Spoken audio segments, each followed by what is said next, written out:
સોનગઢ નગરપાલિકા દ્વારા ચોમાસાના આગમનને પૂર્વે હાથ ધરવામાં આવેલી પ્રી મોન્સૂન કામગીરી ખાસ કરીને ખાડી સફાઈના કામમાં મોટા પાયે ગેરરીતિ અને લીલિયાવાડી આચરવામાં આવી હોવાની ગંભીર આક્ષેપ વિરોધ પક્ષના સભ્ય ભાનુબેન સાબાશ ખાન પઠાણે કર્યો હતો।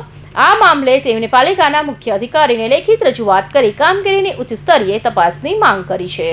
સોનગઢ નગરપાલિકાના ભાનુબેનને પઠાણે આક્ષેપ કર્યો છે કે ખાડી સફાઈ માટે જે વર્ક ઓર્ડર અને ટેન્ડર આપવામાં આવ્યા છે તેની સરખામણી સ્થળ પર નહિવત કામગીરી જોવા મળી રહી છે। એજન્સી દ્વારા માત્ર ઔપચારિકતા પૂરી કરવામાં આવી છે, જેને કારણે પ્રજાના પરસેવાની કામગીરીનો દુરુપયોગ થયો હોવાની આશંકા સેવાઈ રહી છે।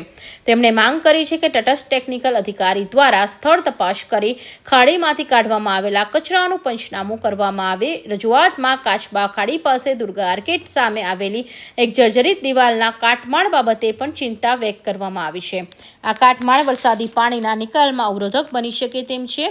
જો ચોમાસા પૂર્વે અવરોધ દૂર કરવામાં નહીં આવે તો નીચાણવાળા વિસ્તારોમાં પાણી ભરવાની સમસ્યાઓ અને ધોવાણનું જોખમ વધી શકે છે।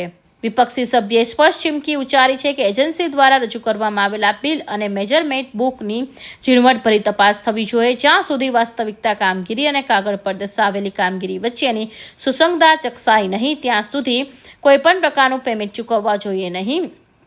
તપાસમાં જો ગેરરીતિ સાબિત થાય તો જવાબદાર એજન્સીને બ્લેકલિસ્ટ કરી તેની સામે કડક કાર્યવાહી કરવાની અને સંબંધિત અધિકારીઓ પાસેથી સરકારી નાણાંની વસૂલાત કરવાની માંગ કરવામાં આવી છે। પાલિકા તંત્રએ આ મામલે આગામી 7 દિવસમાં લેખિત જવાબ આપતા તાકીદ કરવામાં આવી છે। હવે જોવાનું એ રહે કે આ પાલિકા તંત્ર આક્ષેપોને કેટલી ગંભીરતાથી લે છે અને શું ખરેખર કોઈ તટસ્થ તપાસ હાથ ધરાઈ છે કે કેમ। Sadik Pathan, Hind TV news, Tapi.